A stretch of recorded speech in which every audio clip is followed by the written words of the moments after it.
What's up, y'all? And welcome back to another episode of Connect Before You Correct with MistaBe. That's right, I'm your boy, MistaBe, man. And if this is your first time here, or if you've been here for the longest time, I want to say thank you for being here with me today, because you could have been anywhere in the world, but you chose to be right here with me at Connect Before You Correct. And I don't take that lightly, and it's appreciated. With that being said, let's get into it. In today's episode, man, we're going to talk about the first thing I say to a misunderstood scholar. Now you might be like, yo, MistaBe, what do you mean by misunderstood? Well, I mean that scholar that comes into class that can be construed as defiant, disrespectful, non-compliant, closed off. I just like to say they're misunderstood. And it's our job as educators to understand them. So let me take you on a journey real quick. Follow me with this story. I remember a scholar, let's just call him Jamal. Jamal came in every day, didn't speak after I greeted him, didn't get his materials out, was closed off, put his head down, and that began to take its toll, right? I mean, you probably have a Jamal in your classroom right now that's interacting in the same manner. And of course, as an educator with my background and all the things I've experienced, I'm like, yo, that's not gonna happen up in here. You're not gonna disrespect this learning space. So my patience ran out.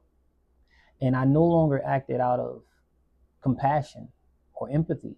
I acted out of frustration.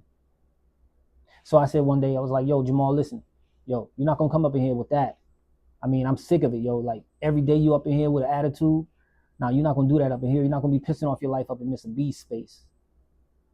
And then Jamal, that was a confrontation, right? Like he was in fight or flight mode. So he stood up and was like, yo, so what? And then he just didn't say anything else. He just left. And I said, yo, if you leave this room, that's a referral. He was like, man, you think I give a crap about that referral? Write me up. So I did. Now I want you to think, did you think that interaction made our relationship better? Or do you think it kept it pushing further away? See, that's the thing. When we act out of those compulsive emotions, right, we get that type of response. And I'm not saying that a referral is not necessary, a consequence is not necessary yet. Those things are going to be a part of what happens in the space. But I think if we take time to really, teach our scholars what the expectations are in the classroom, which I did, right? But really take time to get to understand when that scholar comes through that threshold of the door, like, what are they feeling? And so after assessing that situation in my mind, replaying it, what did I do wrong? What could I have done differently? Because I did not want to lose Jamal. I learned over the years that, man, like that type of push only pushes further away. It doesn't pull them in. And so, yeah, I'm thankful for that interaction. I'm thankful for the process that I had to manage to interact with Jamal on a consistent basis from that point moving forward. And so here's what I did.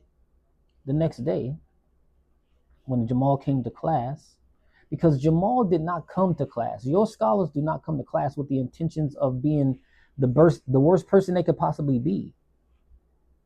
I guarantee you they're coming to class with something other than learning, something other than I need to just be pristine for my teacher today on their mind.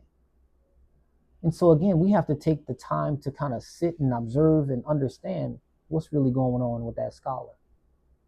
And so the next day, yeah, Jamal got the referral, right? But I came in, and when Jamal came to class, I apologized to Jamal. I'm like, yo, I shouldn't have stepped up to you like that, man. That's my bad, right? I lost my cool because I care about you, yo. I care about your learning.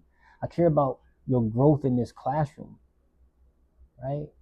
And I sat with Jamal, and I was like, yo, what's really going on with you, dude? You know what I'm saying? Like, what's up? So that interaction, right? Jamal was able to tell me kind of like what's going on. And from there, I was able to support Jamal with counseling resources, right? But the first thing that Jamal understood was that I wasn't against him, that I saw him. And out of my frustration, I reacted. And I was wrong for that. So here's the thing that I learned to do after that situation with Jamal. I started to ask this one simple question, and I encourage you to do so as well. You can formulate it in whatever vernacular way you want to. Rough morning, rough afternoon. Yo, you good? Just checking in with you. You don't look like yourself. I'm here for you. You want to talk? Any one of those statements you can make to that scholar lets them know that you see them genuinely. You don't have to harp on it. You don't have to like just badger the point, right? I'm not leaving until you tell me what's going on. You got to do none of that. Just, yo, you good? All right, man, I'm just checking on you, making sure you're straight because I need you to complete your assignment today. And then you move on and you go do whatever else you have to do, right? But you start being with consistency with that scholar, consistently. And then you do that with every other scholar. So now it looks like it's authentic. It's genuine. It's not just, oh, I'm just going to, press on Jamal until he tells me what's going on. Nah, you give him space. And you do that consistently, right?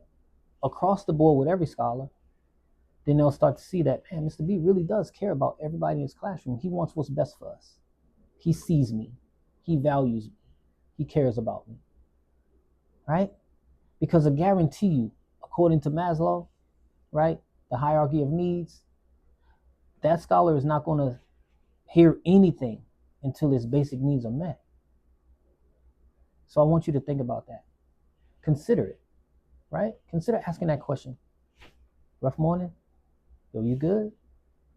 All right, I'm just checking on you. And see how it goes in your space.